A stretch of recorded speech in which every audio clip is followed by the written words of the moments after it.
Hey guys, welcome to my channel, Enchanted Ways. I'm Danielle, and we are continuing with color magic, and we are discussing the color pink. But before I even get into pink, I want to talk about pink because of the kind of color it is, and give you some knowledge on that. So basically, how do you make pink? You take red and you mix it with white. So first thing I want to tell you all is, if you know the magical properties of the primary colors, then basically you know the magical properties of all colors, because all colors are made of the primary colors. It's just a matter of ratio. You know what I'm saying? So that's one tidbit I want to put out there. And another thing I want to put out there is white and what white does. Not necessarily magical property wise, but on a mundane level, when you mix white with any color, what does it do? It dampens it, if you will. It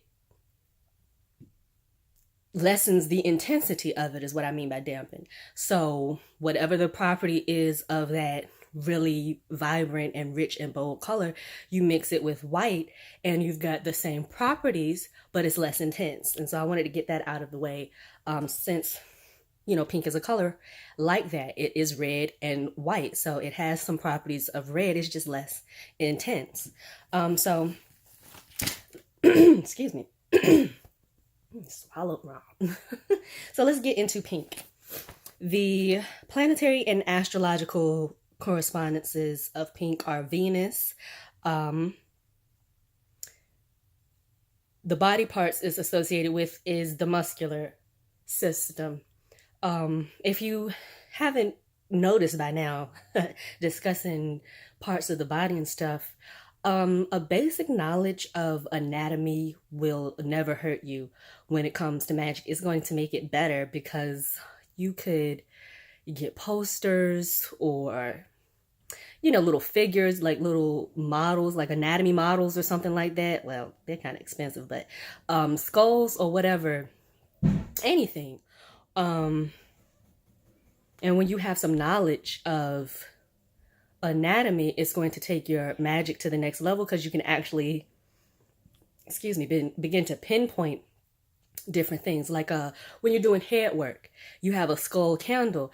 If you know what parts of the brain do what and what you're trying to affect, then you could, put the herbs right there or put whatever right there on that portion of the skull to really focus your intent and really take a laser focused approach to your magic. You know what I'm saying? When you're doing head work, you're not necessarily trying to affect the whole entire brain. You a lot of times just trying to affect how they think and the decisions that they make and things of that nature. And so knowing what part of the brain actually does that and where it's located, and working on that particular point on the skull, it's going to take your magic to the next level. So study everything. Everything. Don't limit yourself, because you're going to see how it can help you in magic. So let's continue. The magical associations of pink. Well, it's magical properties, or what have you, magical associations. Magical properties are personal success, self-love, personal harmony, friendship, calming, romance, love, instead of self-love, love in general,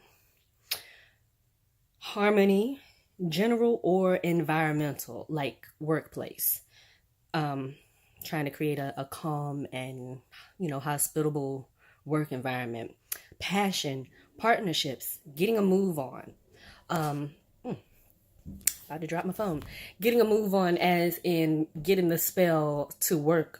Some people, will light a green candle for money, but then also light a red candle to light a fire under the money candles.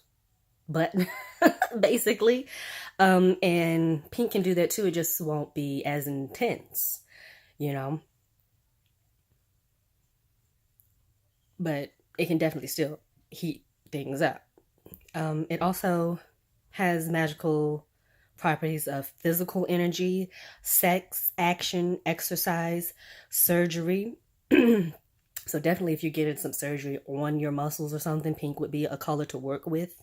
I don't know, maybe wear a pink outfit that day or the day of your surgery or something like that to work with that energy. Buying, selling, just like red, and adopting animals, gardening, woodworking, new beginnings, honor, morality, emotions, femininity, breast cancer, compassion, relaxation, infants in general, but especially girls.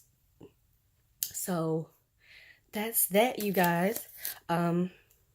Next we'll be doing orange, and my references for this are Lucky Mojo and Wikipedia.com. If you don't want to, wait for all of my videos to upload, you can definitely go on over there and get you the magical properties and the elements and all of that too. Now, all of my colors don't necessarily have an element associated with them or a chakra.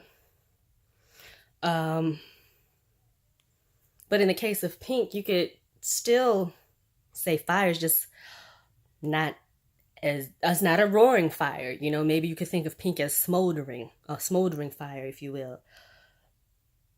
And so, keeping that in mind, what color is making up the color? If